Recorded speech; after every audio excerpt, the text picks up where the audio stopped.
Hey there, and welcome to day 16 of Don't Forget Your Worth, the YouTube channel with matching podcasts titled the same, Don't Forget Your Worth. I'm Andrea, and I welcome you to a little story. I wasn't certain today was the day to share. It just felt a little premature, a little early, but it was so funny because when I was in worship this morning, I knew the one post that I wanted to pull right off the bat after the message. I'm like, oh yeah, I've got to pull that one. And I couldn't find it. I mean, I Googled around and I did the search and I did keywords and all. I couldn't find it. In the interim, I found this and was impressed to share. And it felt a little soon, but it's like I'm going to follow his leading, because just like when I was at worship today and listened to the message, there's no such thing as a coincidence. And I was to hear that message today. It's the same. Like, he's going to use me just like he used that pastor today to speak the correct message into the correct audience, if you will. So it's like all I have to do is just show up and be obedient and do the work and keep my commitment to 365 days of miracle stories, you guys. This is a little miracle story. I'm always holding little miracle stories. This one's a little bit longer today, and it is super personal. But I'm going to be obedient. It's called Let Those Words Stick. And so it begins. I woke up to brighter light than normal, which moved my childish face towards the huge picture window in our upstairs bedroom. I sucked in the full contents of the bedroom in one amazing breath from my canopy bed with that red comforter all warm, noticing the large, bare oak tree's branches laced in outlines of pure white. Snow, baby girl. This ain't no crazy dream. This is the real big deal. Baby girl, he surprised you in the middle of the night, falling flake by flake, no two all alike, to wake you up to his best just for you. This could only mean one thing, racing up the hallway with both hands waving all up in the air like Grover all near and all far. No school, Mom, it snowed. It did? All acting like her early coffee hadn't noticed. Where's my camera? Where's some film and some batteries? I've got to capture this all just right. I could never even have the patience to let it go all sun up with a bright light. I had to just get out right in it. Those red rubber rain boots I had to leave in the cold garage that I worried had spiders all shacked up in them never even needed a pair of socks. Socks are for wimps. Warm toes hitting cold rubber boots, time's just a wastin'. Wandering the full property, snapping all the just plain silly. The dog, the cat, the house with the driveway, the swing set with the inches of powder on each swing. Oh, their tracks and trails made me just nuts. But that paw print, well, no, that there is pretty cute. Snap, wind, scroll, wind, scroll. The digits fogged up in the glass of my camera. Rinky-dink little camera, you guys. I have to just plain get all of it. What next? Oh yeah, that is good. My dad would bring home that infamous bag that told my heart that the pictures were finally back from Weimar. Oh, please tell me you didn't look at them yet. Please let me pull back that sticky glue seal and see them right for myself. Andrea, I could sell these to the newspaper. Every one of them. I mean that. These are really, really good. My first encouraging. The problem. Yeah, but you're my dad. I hear the same thing from my own baby ducks. Mama, you have to say that. You have to think that. You're my mom. You know, you do. You hear it all the time. Like somehow, those words don't count and they don't stick. Please, Father God, Jesus, Son of God, let every last great word stick. I tucked my bare toes right up underneath me and snuggled into the red velvet chair. My daddy's voice, still just my best favorite one over the phone, because you can just hear his smile all in it. Only baby girl, this day there was no smile in it. Baby girl, we have got to get you all out of there. How could you dare let those awful words stick? We have to get you all out of there. You knew what you had after just a few months married to him. What on earth are you even doing still there? You knew not to buy that house. You knew it would come to this. How on earth could you let his words stick? And my daddy, he told me he has never seen more love and more talent and a better parent, and we've got to get you all out of there. How on earth could you let his lies stick?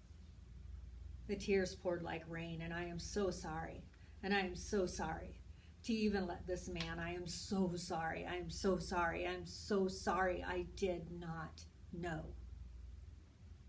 There was no blame. They fooled a whole lot of us because that is what liars and fools do. It's okay. Just get yourselves out of there fast. I know, I will. We are.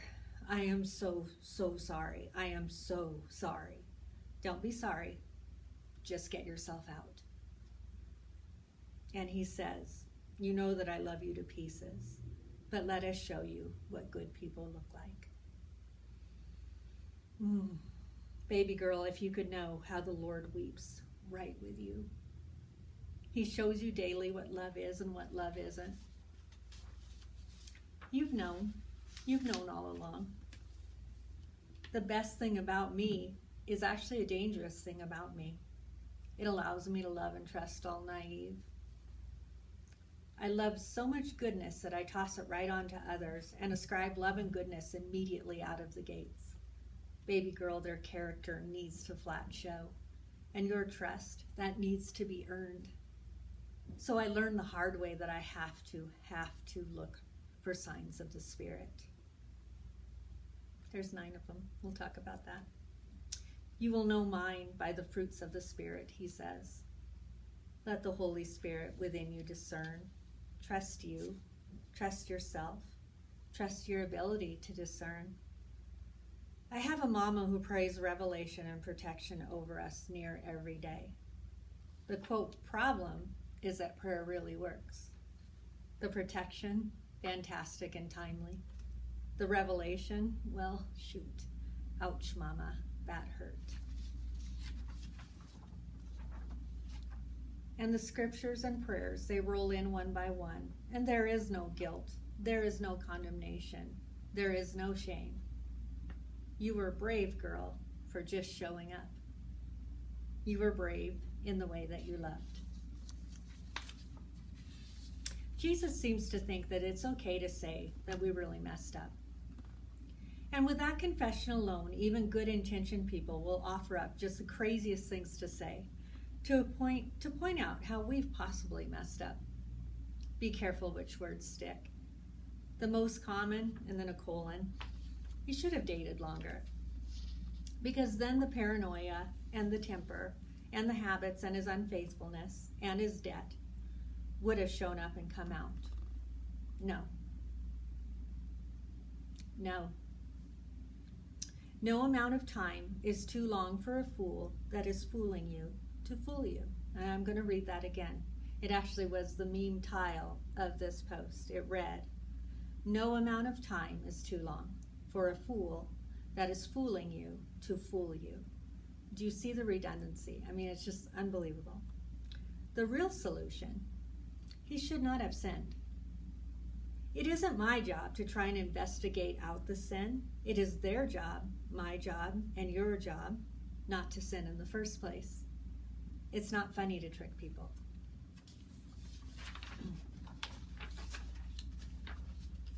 My point with a colon. If I had married him after just say 1 month, and he was some imperfect yet fantastic man of God, and this marriage was so amazing that people drooled over his amazing leadership, his Bible-driven decisions and parenting, and he fostered and worked on a joy-filled, loving marriage, then nobody, emphasis on nobody, would be telling me that we didn't date long enough. Not one. Not even one. The reason people say that in hindsight is because they think that you can spot a fool if you just had enough time and therefore prevent the whole thing from happening in the first place. People with a colon. You do not know that you are being fooled. It seems so obvious, doesn't it? You actually think you can trust them. and that you are bonding by sharing these things that have hurt you in the past. Instead, it hands them a clear, concise roadmap of what not to tell you or allow you to see about themselves or their past until way later. They are not loving you. They are manipulating you to first possess you. They are intentionally not telling you things that would allow you to make great, sound decisions. Their motives are not for you. Their motives are to confuse you. Be encouraged that your greatest command is to love, and let Jesus flat handle the rest. He does, you guys. He just flat does. Your job is just to love. He sees all of it. He sees the whole problem, and the man is on it for you. Listen for his words and be in his words. Let those words stick. Let him tell you what he really thinks about you. Let him tell you how much he loves you and the way that you love. Let him tell you he is pleased. Let him redirect your steps when he tells you, I have something so much better in mind for you. Trust him. He is. He does. He will. Let those words stick. I love you. So like I say, that's a tough little vulnerable piece. It's no fun to say, hey, guessy whatty, I've been divorced. I never saw myself divorced, and then that I would go through divorce again. You know, it's a tough little thing. But it is interesting, and that's what I was saying to the Lord today. I am so thankful for all of it. I mean, I just sit here and go, I'm so thankful for all of it, for all of the tough, hard times and the lessons that have come through it. It is the case that we can only see it in hindsight, where we see the growth and we see, like, you know, you sit here and go, I could have gone my whole life without that, right? But in that, I know, like, how unbelievably blessed I'm going to be down the road to experience something healthy and loving and great for the first time. I mean, like, how much more I will appreciate that, how much I will not take that for granted because of some of the porcupine people and hard words that I've been through. And so in that, it's like that I wouldn't receive that if I wouldn't have received that hard. It's hard to be elevated to that space and place where I am so excited. It's unbelievable for what's next. And I, of course, had to go through a lot to get there. But I hope that this story speaks to you some. It was showing, even from me as a small girl, my very first encourager, it was my dad. He absolutely just encouraged me in my art. He encouraged me in my photography. He encouraged me in the way even that I parented, just like a good little encourager, if you will. And so in that, it's those relationships that come around you that show you what love is and how to love well, if you will. And I keep saying, if you will. You guys, when I play these things back, I'm like, who are you? And you know how, because you don't know that you have all these little habits, and that I didn't know that I talked with my hands so much and all this stuff. And it's like, I got to give it up. I've just got to be me. I need to show up my authentic self and just not worry about it. But in this, I just hope that it did speak to you, and if you heard a message that you loved and it made you think of somebody, wouldn't it be awesome to just shoot that over and share it with them, that they could be blessed and feel loved on as well. If you're starting to pick up the clue phone that this might be something that you would like to hear or see every day, feel free and subscribe. And I am keeping my commitment, you guys. I talk about it. I like rerun the math every day going, how are you going to do this? And I think it came from a friend even that I talked yesterday. I'm like, hey, why didn't you text back? I'm like, I keep, why on earth? And he's like, I've just been so busy. And I'm like, oh, let me tell you guys about busy. We are never to be so busy that we are not loving well. And so I'm doing everything that I can to just keep my commitment to you, to try and love you guys well in every last medium that I can think of. I do want to use my social media for good. I do want to use every outlet and avenue that I have to tell you about your worth to your Creator. Every last one that I have. And I will never be too busy for this. So I will see you guys tomorrow. Enjoy the rest of your Sunday, and I'll see you then. Take care.